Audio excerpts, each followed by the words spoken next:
ஓம் முருகா. என் அன்பு குழந்தையே, நேற்று இரவில் இருந்து உனக்காகவே உன் அப்பன் முருகன் நான் காத்து கொண்டு இருக்கின்றேன். என்னுடைய பாதம் தொட்டு உள்ளே வந்து என்னுடைய வாக்கினை நீ கேட்டுவிட்டு போ தங்கமே. நீ என்னிடம் என்ன கேட்டாயோ அதை தான் அப்பா நான் கொடுக்க வந்து உள்ளேன். நான் கொடுக்கவில்லை என்ற வருத்தத்தில் நீ என் மீது கோபமாக இருக்கின்றாய். இன்னும் ஓரிரு நாட்களில் உன்னுடைய நிலைமை மாற உள்ளது. இந்த அப்பாவின் பார்வை முழுவதுமாக உன்மேல் பட்டு விட்டது தங்கமே. இந்த வாழ்க்கையில் நான் எந்த ஒரு வெற்றியும் சந்திக்கவில்லை அப்பா. எதை தொட்டாலும் தொடர் தோல்விகள் தானே சந்தித்துக் கொண்டு இருக்கின்றேன். எப்பொழுது அப்பா நான் சந்தோஷம் படியான என் கைகளில் கொடுப்பீர்கள் என்று தானே நீ என்னிடம் கேட்கின்றாய். தினசரி தேவைகளை என்னால் பூர்த்தி செய்ய கூட முடியவில்லை. நான் மிகுந்த மன வருத்தத்திலும் கஷ்டத்திலும் இருக்கின்றேன். என்னுடைய கஷ்டத்தை வெளியில் சொல்ல முடியாமலும் தவித்துக் கொண்டு வருகின்றேன்.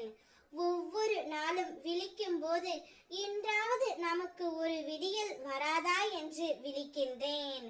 ஆனால் என்னுடைய மனதில் பிறப்பது என்னவோ புது புது வழிகளும் புது புது பிரச்சனைகளும் தான்.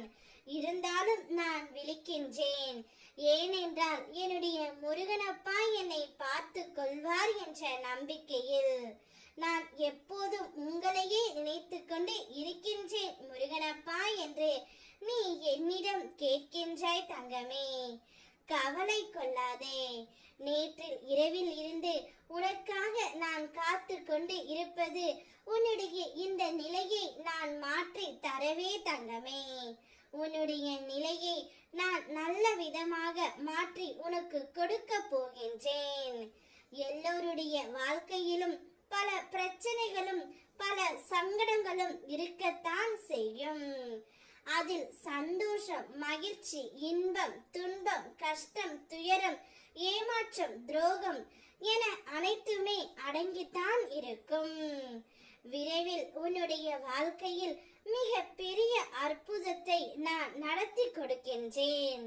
நீ விரும்பியபடியே உன்னுடைய வாழ்க்கை அமையும் தங்கமே. இனி எல்லாமே உனக்கு சந்தோஷம் மட்டும்தான்.